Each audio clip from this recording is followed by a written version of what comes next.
On today's episode of the Leading Wrestling Zone, we're going to talk about MLW's. We're going to do a quick review on AEW's Revolution, the Wednesday Night War, and plenty others. So, sit back, relax, don't mind the noise. Welcome to the Leading Wrestling Zone.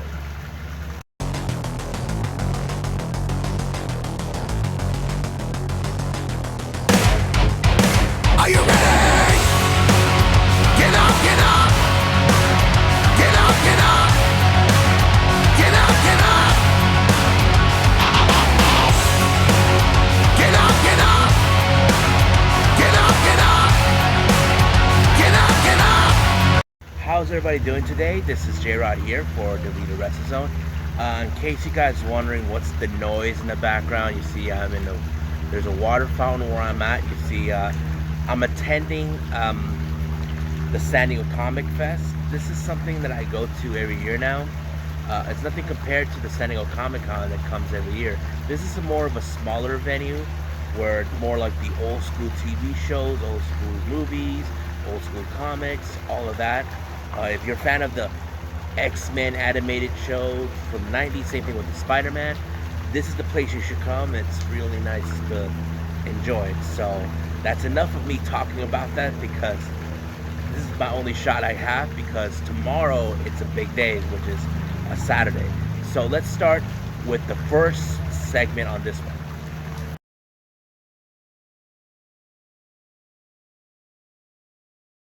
Alright, so right now let's jump in with MLW, their recent episode they just had. They started out with a message from Contra Unit about how they have been dominant, all this and that.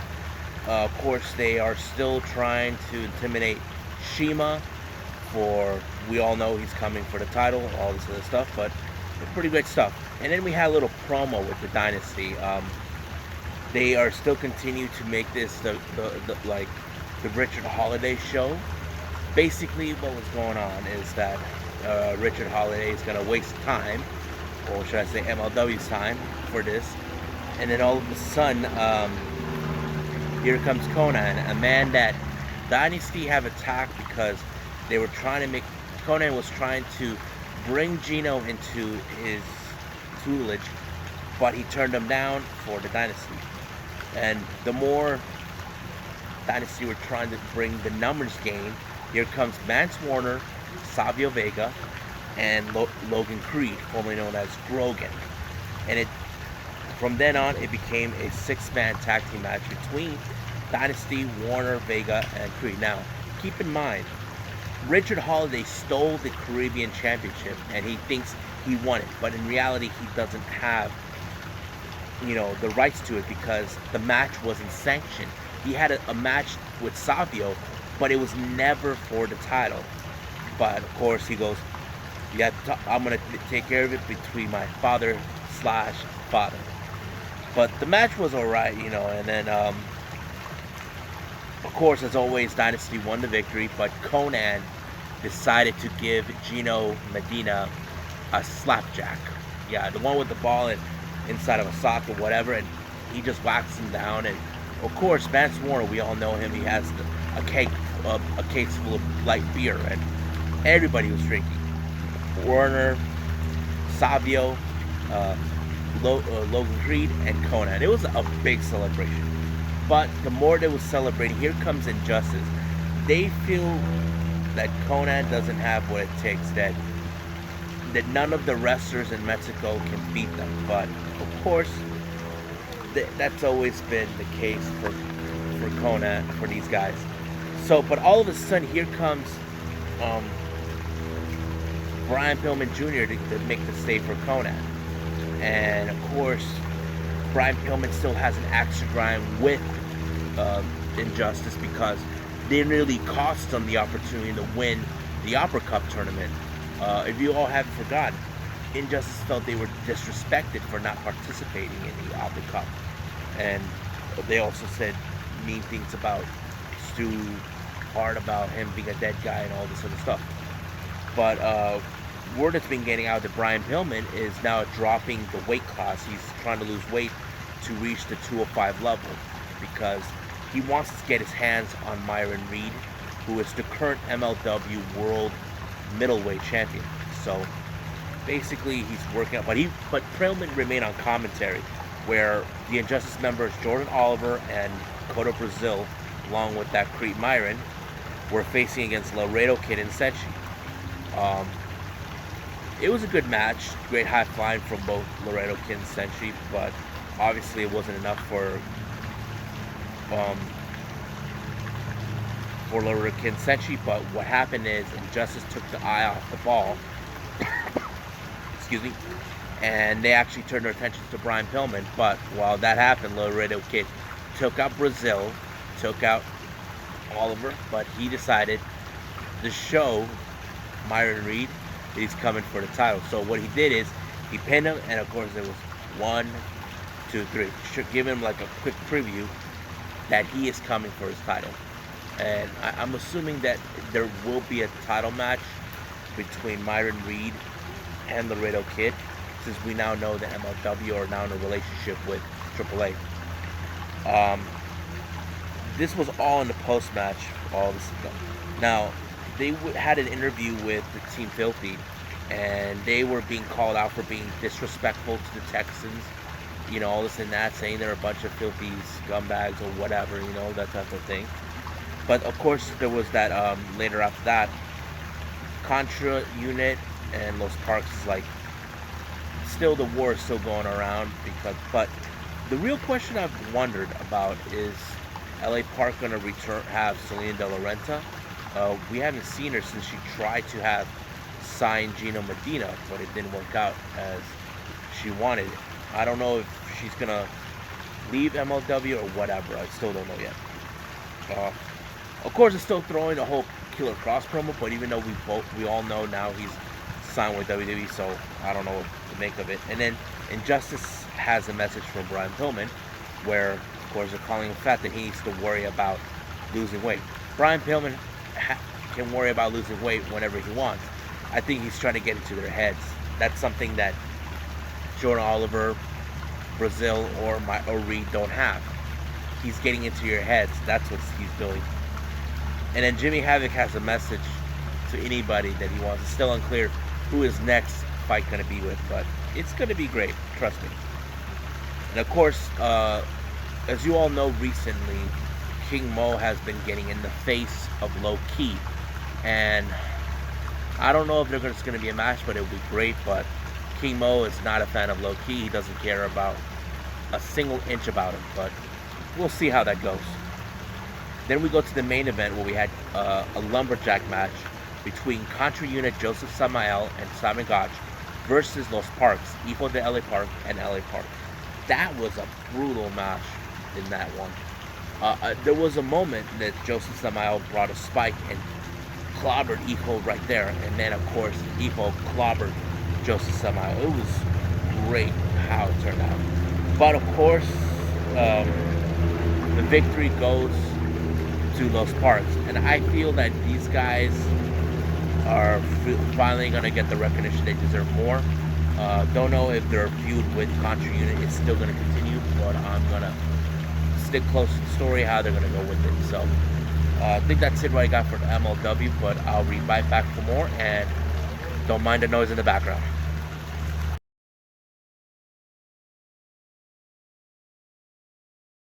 Alright, so right now we just finished with AEW Revolution. Great pay-per-view, I loved it. I gave it a 10 out of 10.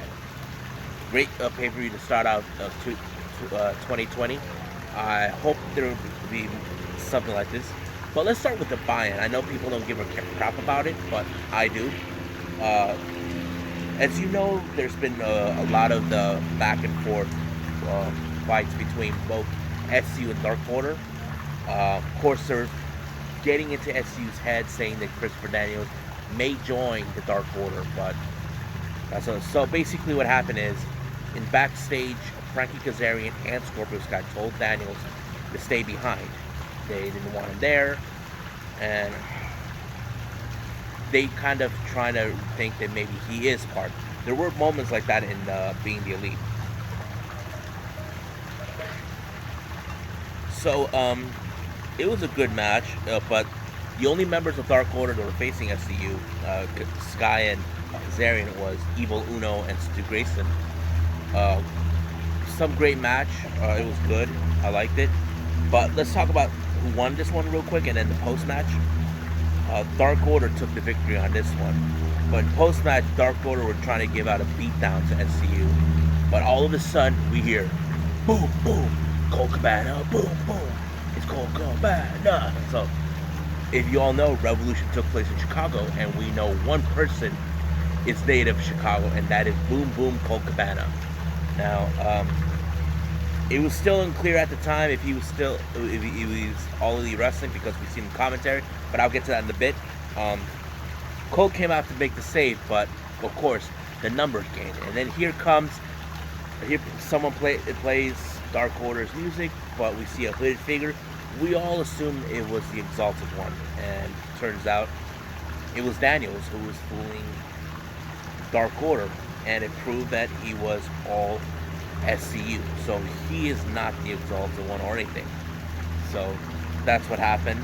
But let me explain about Colt Cabana. Before then, Colt Cabana did commentary work for AEW Dark, but it was still unclear because if you all know, he was no longer with Ring of Honor. But now it's confirmed 100% he is with All Elite Wrestling, but he can work at his own discretion. That was made by Tony Khan at the post interview of the pay-per-view. Of course, and then we had an interview before we start with the main card with Jurassic Express, saying that they're going to be sitting in the front row watching Darby Allin's back. As you all know, they were in a match against the Inner Circle, and Darby Allin is booked to be in a match against Sammy Guevara of the Inner Circle. So that's what they're going to plan to do. Now let's jump in with the main card. The first match, it was Dustin Rhodes versus Jake Hager. This was an interesting match. I mean, this was a match that we've been dying to see for a while, but now we finally get to see it. Of course, Jake Hager's wife was right there in the front, being that wife, supporting her husband. I think we've seen those type of things that happen. But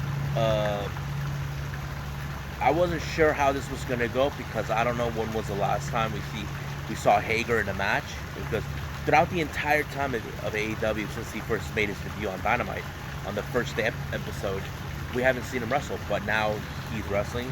He did apply some submission moves throughout this entire match.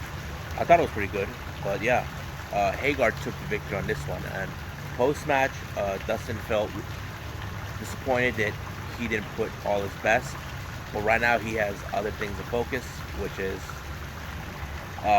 now he's teaming with QT Marshall, calling them the Natural Nightmares, alongside with Brandy. So that was part of the post interview after the pay-per-view, so you can see that on YouTube, or I'll put the description down below. Then we had that match between Darby Allin and Sammy Guevara. This feud went back about last month, where Sammy Guevara put a skateboard right through the throat of Darby Allin when they were giving them a beatdown. But oh my God, this match was good. Helicopter, folks. Don't mind that.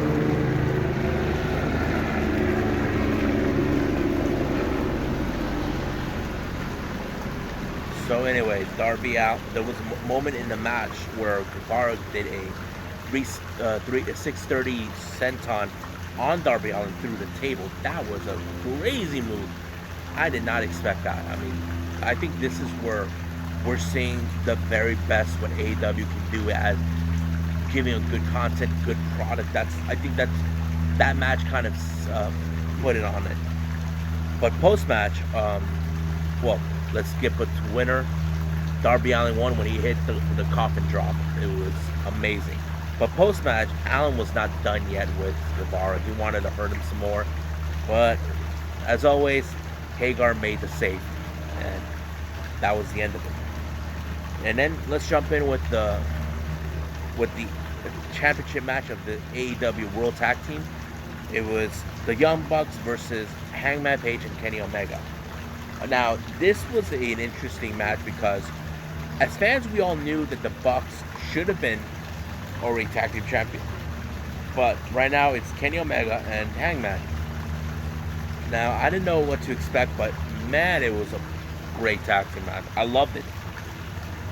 So there was some moments that were coming through, like they knew each other exactly what was going on. We saw that they were trying to pull the Meltzer driver. What was it? The Bucks even did that one move that both Kenny and Ibushi do. I think it was the double Tomoye knee shot. I think that's what they call it. I'm not sure. Excuse me. But man, it was great. But here's a moment in the match that happened where Hangman Page did something I did not expect. He pulled the chicken wing. Yes, folks, the chicken wing. We all know one person who did that. This guy. Yeah. I don't know if he did that to pay homage to Marty because we now know he won't be in AEW since he's with Ring of Honor. But that's not the only thing he did. He also did the One Wing Angel. That's how he won the match. I was like pretty impressed. And of course, as always, the match was won by Hangman and Omega. But something went wrong right here. This is where things got a little weirder. The Bucks wanted to show the respects to both Kenny and Paige, but Paige has been distant away from the Bucks majority of the time. And there was a moment looked like he was about to do the buckshot lariat on Kenny. Now, we don't know what that was about, but I'm sticking close to the story on this one, how this is gonna go. Then we had the next match, a women's match between Nyla Rose and Chris Statlander for the AEW women's match. This match was alright. You know, I'm not gonna say it was like. I think the match that I always felt like it's always been the best for Nyla was when she was facing Rio for the title, when she beat her for the title. But this one, there were some pretty impressive moves, like from Chris Statlander. But it didn't give me that same type of feel I did when I saw when she faced Rio the second time. But I'm gonna skip ahead a little bit. Nyla Rose took the victory, but I hope AEW can find a strong opponent for Nyla because we know what she can do. And then we had the match that we've been asking for, MJF versus Cody Rhodes. This one was a brutal match. It was like a match of, like they were going to kill each other. There was a moment where MJF was bleeding. I thought maybe with this could be like, okay, Cody can beat MJF, but it didn't turn out that way. Of course, Brandon messed with Wardlow, got threw water in his face. Arn Anderson tried to do something with him, but of course there was a moment where Cody accidentally kicks Arn Anderson, but it was an accident. And of course there was a moment where MJF takes off Cody's shoe and bites him on the injured toe that he used when he did that movesault on Wardlow during the steel cage match 2 weeks prior. It was crazy. But of course, Wardlow handed MJF the diamond ring that he won from that Rumble that he did. And that's how he beat Cody. And it was a very disappointing loss for Cody. And I think a lot of fans did not expect that. I mean, we were all probably thought Cody was going to finally put MJF in his place. But I think the idea, what I'm looking in this match, is like you're looking at the perfect heel, because we've always seen MJF being a best heel. I don't know if you heard this now, after that he flipped off on a 7-year-old kid. And I think he's not only just playing the character, I think he likes to play the character even outside the ring. I think he's trying to make sure he has more fans that just hate his guts. But I'll get to MJF on the upcoming segment for the Wednesday Night War. But we'll get there when we get there. Now, the next match was an interesting match. Now, people were talking, this should have been the main event, but it didn't. This was a match that many fans have been asking, many fans that wanted. It was Orange Cassidy for the first time facing off against Pac. I didn't know what to expect, but it was so freaking hilarious. It was so great. I enjoyed it. Great moments. Of course, the slow kicks from both men. There was a great moment during the match where I think Pac bit off more than you can chew in this match. But I didn't know what to expect from this. Trust me, I didn't know. But it was so interesting where Pac was about to do the broken arrow on Orange Cassidy, but he rolled over outside the ring, and then Pac grabbed him and tossed him back. But instead, he rolled over to the other side, and then Pac decided to grab him and toss him back in the ring, and then Orange Cassidy was about to roll over to the next one, and then Pac was like rocking very fast to the side, and all of a sudden you see Orange Cassidy smile. I'm like thinking, what is that all about? I don't know if he was playing possum with Pac, but it was great. I just didn't know what to expect on that. But the biggest shocker, what happened is, we didn't know what to think of this until it happened. The Lucha Brothers showed up and attacked both Trent and Chuck Taylor. That kind of offered the distraction to Orange Cassidy that put him in the brutalizer by Pac, making him the win. Now, in the post-match interview, Pac did not give a straight answer. What is his relationship between the Lucha Brothers? Basically, Pac was keeping this close in event. But I don't know if AEW have already thought, okay, let's build another stable faction, but this time with Pac in it along with other guys. But there's a funny thing is, I've always did picture that Pac and Lucha Brothers were probably going to be a good team, but here's the thing. Back in Fyter Fest, Pac was scheduled to be teaming with the Lucha Brothers in Fyter Fest against the Elite, Kenny Omega and the Bucks.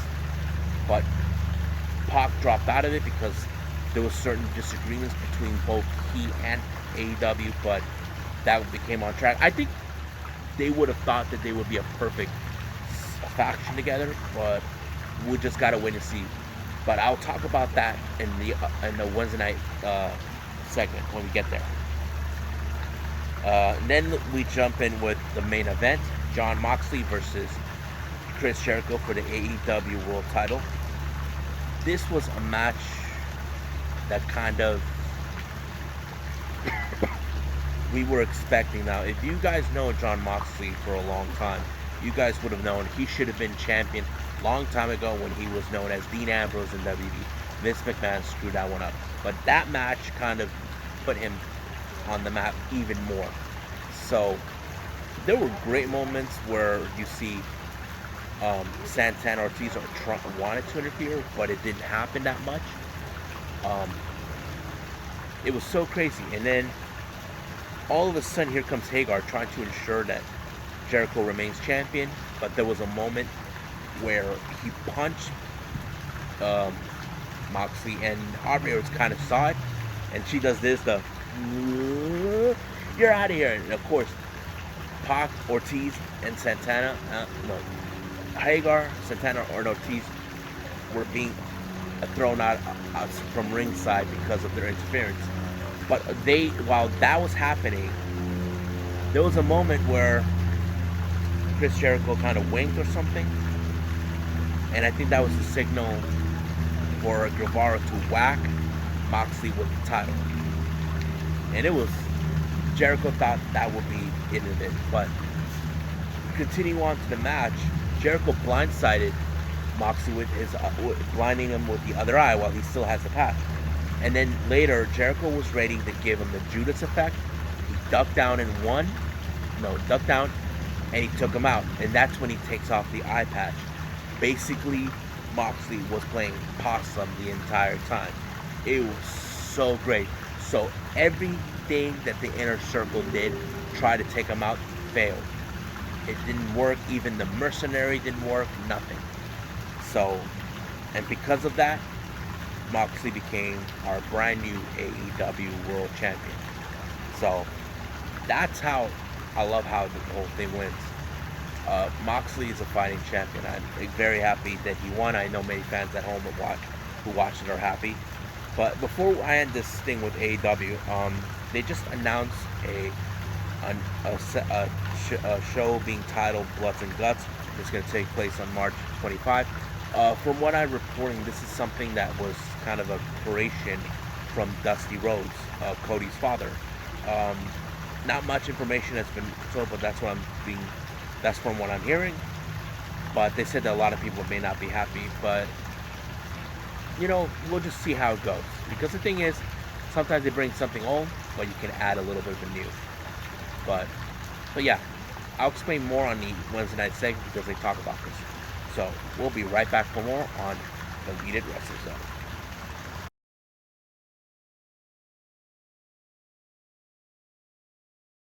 Welcome back, everybody. So let's talk about NWA Power.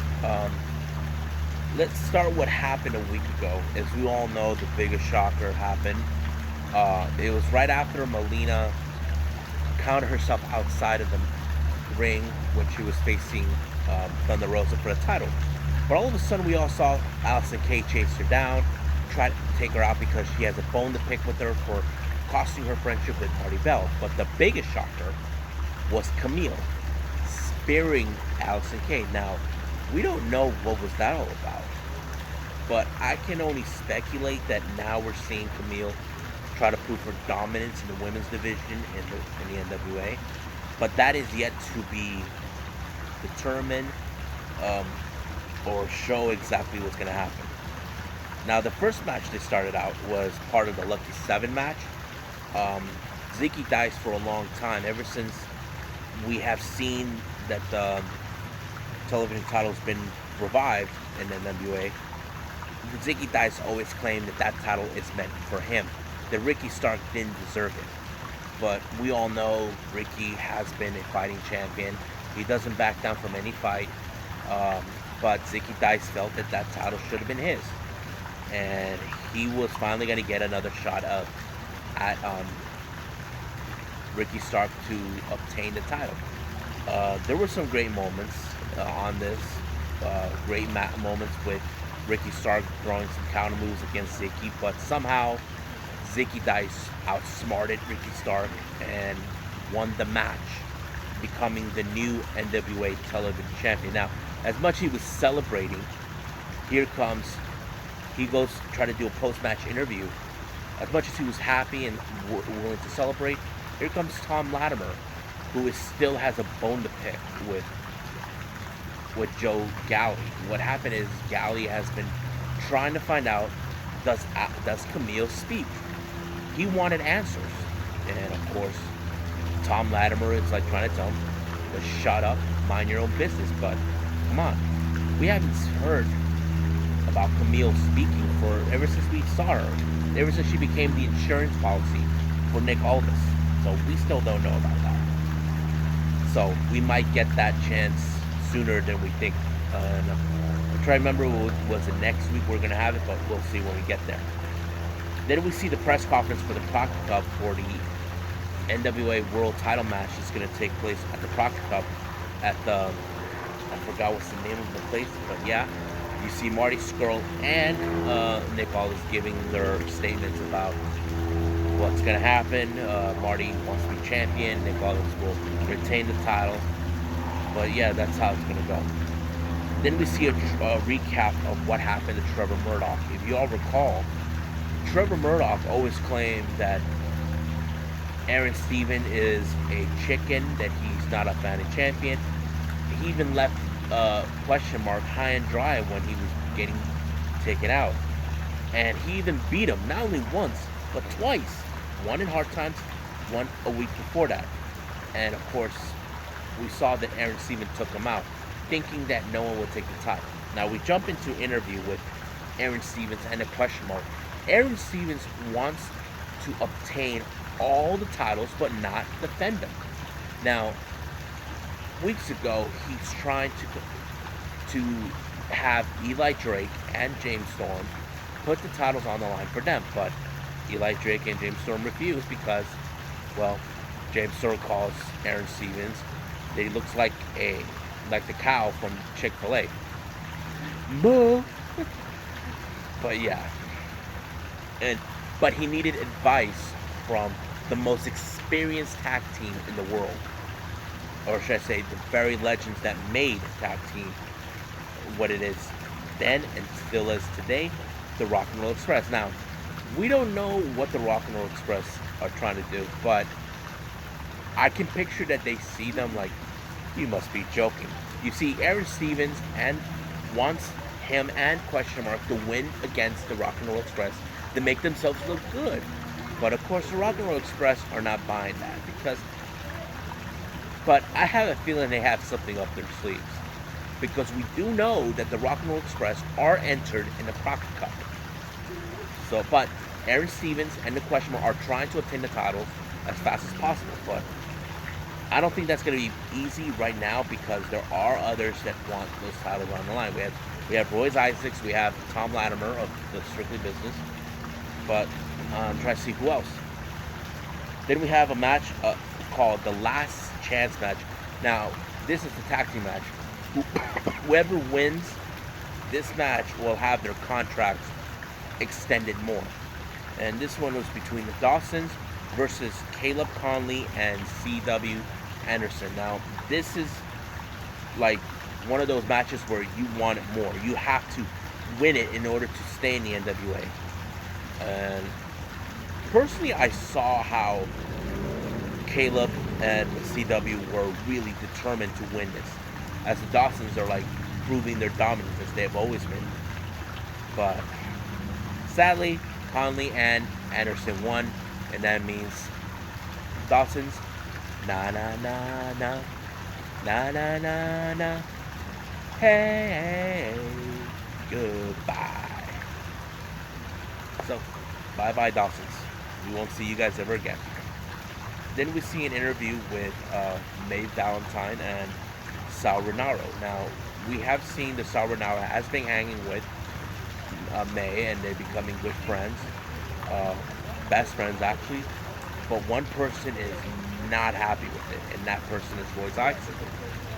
He says that he loves Mae Valentine, but he's been acting all jealous being around Sal Rinauro. Like, it's not like he's trying to do something, but Royce Isaacs doesn't trust him. But the more he's bringing out his jealousy, the more he's pushing her away. And it's becoming like one of those soft opera things, but it's so funny. Now, we see another interview, but this time with the Pope and the Bouncers. That, of course, the Pope believes the Bouncers are going to be the next champions, and they were, because he's trying to form the super faction, like a new version of the Four Horsemen. He tried that already with Kingston and Homicide, the Dawsons, but now with the Bouncers.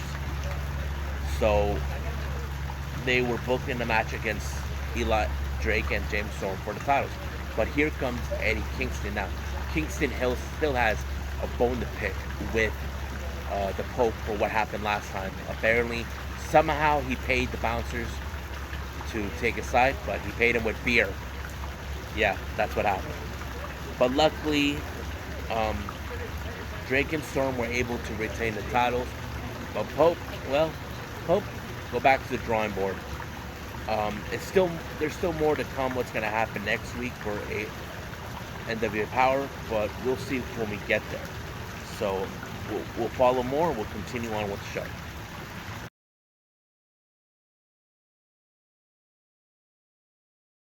Right, now we're talking about the Wednesday Night War. Let's get to who won this week. Winner for this week is AEW. 10 weeks in a row so far, with the views of 906,000 views with a 0.35 rate. NXT 718,000 views with the rate of 0.23. It's pretty impressive now. I think right now we're starting to see how serious AEW has become. I know many hardcore WWE fans are saying that AEW is full of trash and all this other stuff, but hey, that's your opinion, but this is wrestling, pal. But let's start with AEW, how it goes out. We saw the recap with Revolution, how good it was with no title, like only one title exchange, the feud with MJF and Cody and all this and that. But it started out with Jon Moxley coming out to give out a great promo, saying how he was happy that he won the title, that he said the title's not meant for Jericho or Moxley, but it's meant for the fans who stood by his side. And he said he's going to be a fighting champion. Now here comes the Inner Circle. Now Jericho is playing that possum hypocrite villain that he is. He always claims that he always played by the rules, but we all know that's not true. He called Moxley a liar, a fraud, a cheater, because he'd actually faked the whole thing with the eye patch. I mean, come on. You've always been a cheater, Jericho. You did this before, trust me. So he claimed that the Inner Circle will now become a hit squad. Basically, all bets are off. And of course, from what I see, he told them that he's going to make sure that Moxley will not leave the arena on his 2 feet. And that's what he was intending to do. Then we jump in with a 6-man tag team match with SCU alongside Boom Boom, Colt Cabana, Boom Boom, versus the Dark Order. Now, we have been seeing the whole thing with the Dark Order about the Exalted One. Now, it's still unclear who the Exalted One is. But there was some great matches where we saw with SCU and Colt Cabana finally becoming a team. Now, Colt Cabana, we all know where he's from. He's from Chicago, but he doesn't mind getting in California sun with SCU. I mean, it was a good pairing, but why not? And I know both sides were trying to take each other out, like while they're in the apron, but nothing works. But of course, the winner. This is what happened. Colt Cabana won by getting forgot who it was, and then he drops him on the turnbuckle, and then he does the Superman move, and that's how he won the match. Now this is what happened during the post match.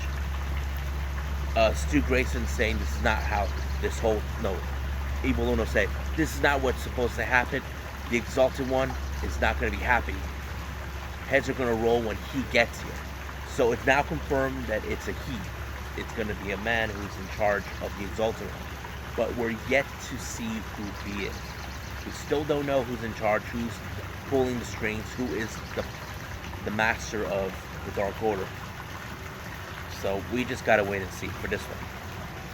Then we see a recap for the AEW Women's World Tag Team Championship match.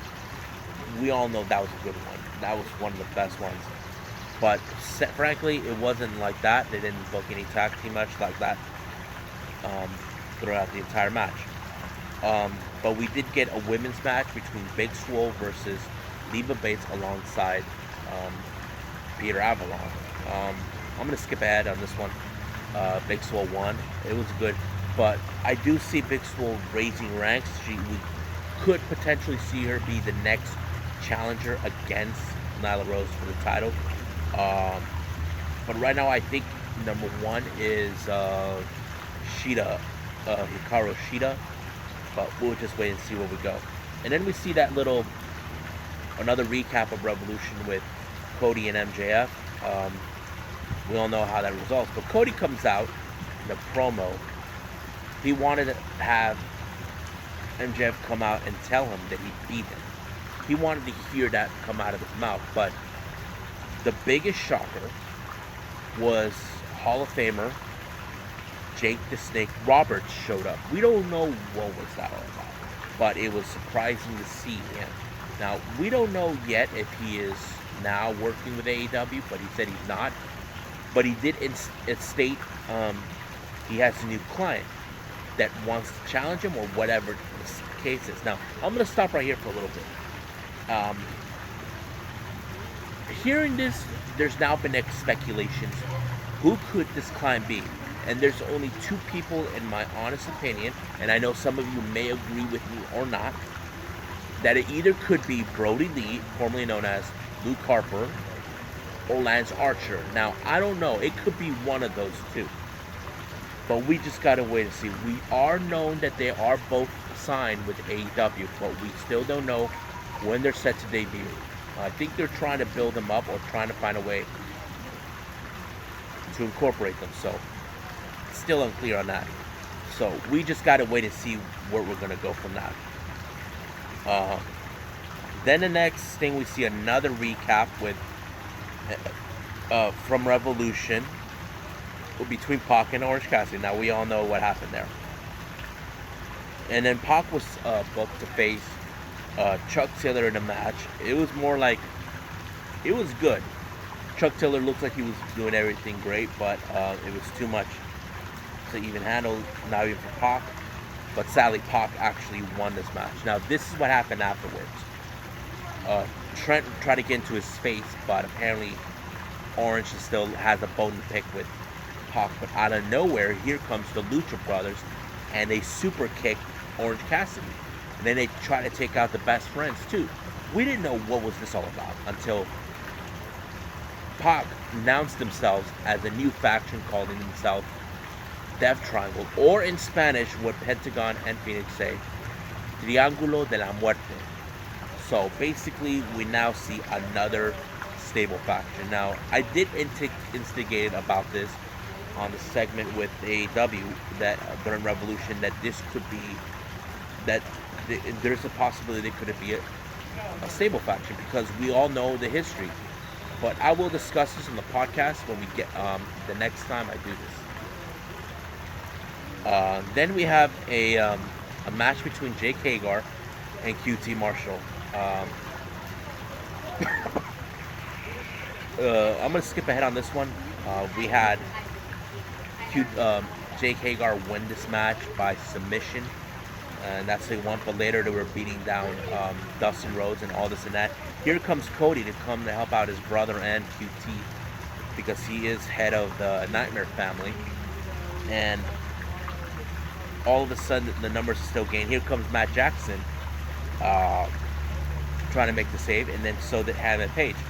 But tensions were rising between both Page and Matt. Now, people were speculating this. I'm going to pause right here for a little bit. Where was Kenny and Nick Jackson now? It was revealed today that the reason Kenny and Nick Jackson were not there was Nick is expecting a third child with his wife. He probably went home, tried to be there when it happened. But Kenny apparently hurt his finger during Revolution, so he is still not cleared to wrestle. So that's the reason. But I'm going to assume they're going to continue with the story and feud between Hangman and Matt Jackson, because basically he's been distancing himself away from the Bucks. But we'll follow on this one. Then we see another recap of Revolution for the women's title, and we all know who won that one completely. Next week, they announced for matches for the next Dynamite episode. We have Ortiz with Santana versus Cody with Arn Anderson. That's going to be a good one. Reason is Ortiz whacked Cody with the chair. I remember now. Next match, Jurassic Express versus MJF alongside Warlow, teaming with the Butcher and the Blade along with the Bunny. Don't know what to expect. Then we see we're Death Triangle in for the first time as a faction in action. Then we're going to have the Bloods and Guts that's going to take place on the 25th of March. They're going to explain the rules, and this is going to happen all next week. So I wonder how you guys feel about Bloods and Guts. Let's move on to this entire episode. MJF left a message. Now, he made his intentions clear that he beat Cody, that Cody is the last chapter of his, that he doesn't need to deal with him. He made sure of it. But he did put AEW on notice that he wants to be the world champion, and that he made it clear and promised that he will go anybody, whoever is still a champion. He said he doesn't care if it's Moxley or Jericho or Kenny Omega. Nobody. He doesn't care.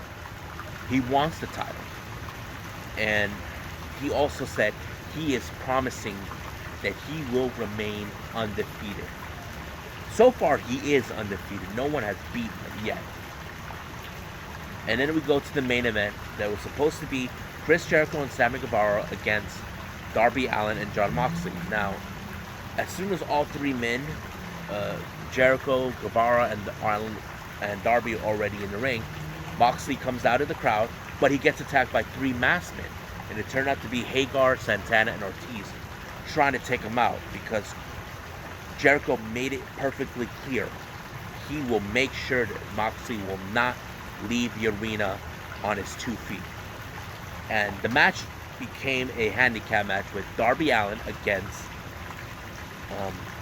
Guevara and Jericho. Now, there were several moments in the match where Darby was trying to make a tag and no one was there. He decided to move on. And Jim Ross said that's wishful thinking, but that's not what really happened. Basically, he was trying to tag himself in, like, he reached, tag, you're in, just like that. I don't know if that's psychological, but it was good. But frankly, Jericho and Guevara won this match, but during post-match, Moxley comes out, try to finish them off, and it was still too much. Moxley can barely stand on his 2 feet, but the Inner Circle put him through a table down by the side of the platform, and they all flipped them off, and they're happy they got eliminated. Now it's still unclear what's gonna happen to Moxley since that he took a brutal beating by the Inner Circle. But we'll see what's gonna happen next week on AEW Dynamite. Now let's jump in with NXT. We started out with a cage match between Tegan Nox versus Dakota Kai, which this was a feud that began all the way before War Games. Dakota Kai and Tegan Nox were in a match at the Takeover, and Rachel Gonzalez interfered and cost Tegan Nox the match. And a week ago, William Regal split the script and decided to put Kai and Nox in a steel cage match to ensure Rachel does not interfere. There were some great moments with Tegan Nox where she was taking her aggression out, and she jumped over, she pushed Dakota Kai down hard, and man, but Rachel was trying to ensure that she does not get in the way, but does not get out of the cage, and that's what she was trying to do. But there was a moment where Dakota Kai had her feet outside and her knee got trapped with the door and busted it right there, screaming in agony. But because of that, Rachel stopped her using the door to keep her there, costing Nox to win. But I have a feeling it's not over yet. I don't know, I have that feeling that Nox is not done yet. Maybe she needs to take out Rachel Gonzalez first in order to get to Kai. But yeah. And then we see a little message from Finn Balor. Now, this is what I'm seeing right now. What happened a week ago.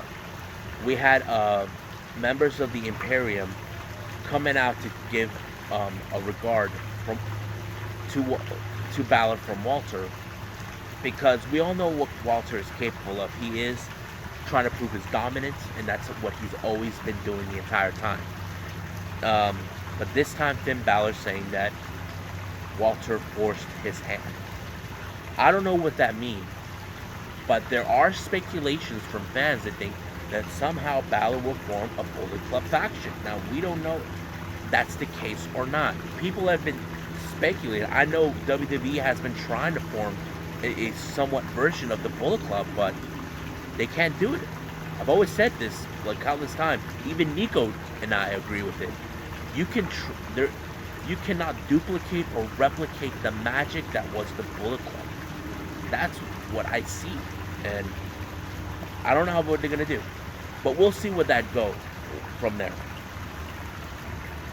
Then they throw a little promo about the match between Rhea Ripley and Ric Flair and Charlotte Flair.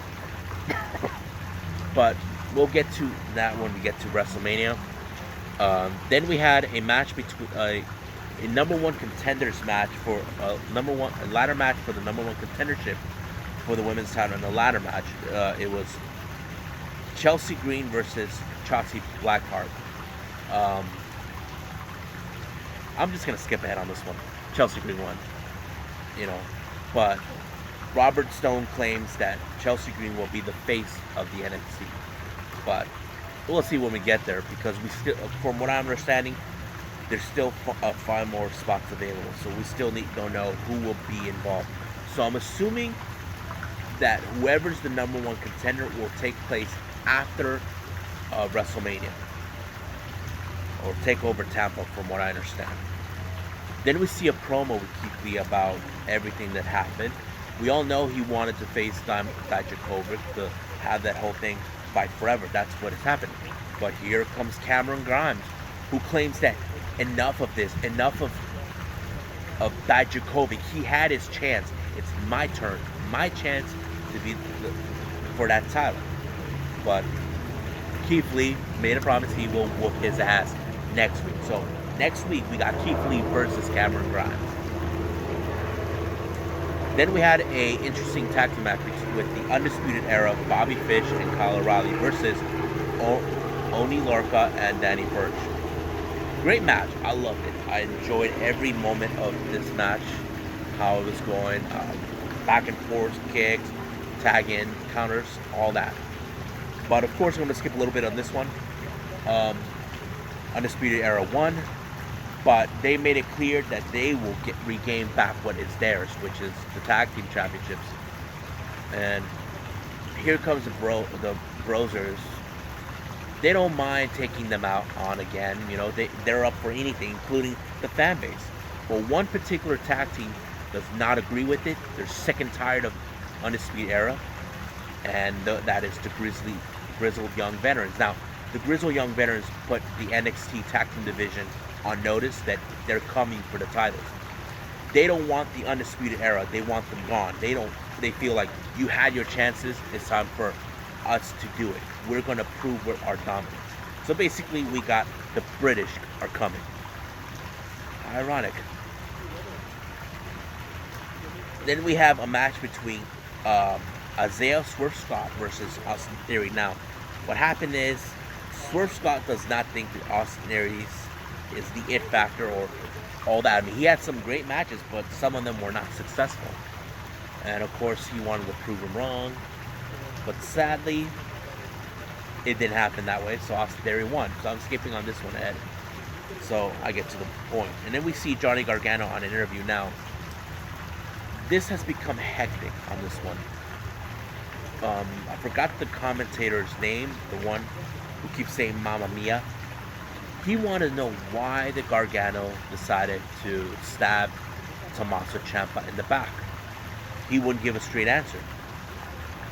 But he claims that this guy knows why, but he doesn't. It's still unanswered questions. Now let's get to the main event. Roderick Strong versus Velveteen Dream. Now this has become a feud of the century. Velveteen requested this match to be a steel cage match. And of course, general manager William Regal. Now, you see moments where the wife was right there trying to encourage him because he was getting into Roderick Strong's head. But I was so impressed with the whole thing. Then the Undisputed Era shows up, trying to help him and all this and that. But this is the crucial part that happened. Somehow, Velveteen Dream allowed Roderick Strong to win the match. It was crazy. When Roderick Strong won by going through the door and winning. But what he does next, he closes the door, locks it. And then he looks back at Adam Cole and he smiled. And that's when we started to see this was a trap. What is going on here? And that's when we're saying Velveteen Dream had a plan all this time. And he was gunning for the title. And I think Adam Cole didn't see it coming either. I think he thought in his mind no one could take him out. But now it seems Velveteen Dream's gunning. I think Fish and O'Reilly and Strong realized this was all a trap. I don't know if this match was a trap, but Roderick Strong won the night, but it was Velveteen Dream that won the psychological warfare. Basically, this was a match that we did not think that it was a great way to end the show. Velveteen Dream had a plan all this time, and we didn't see it coming. But yeah, but we'll see what's happened. We don't know if he will be the next contender for the NXT Championship, but we'll see when we get there. So this is it for the Wednesday Night Wars. So we'll be right back with more.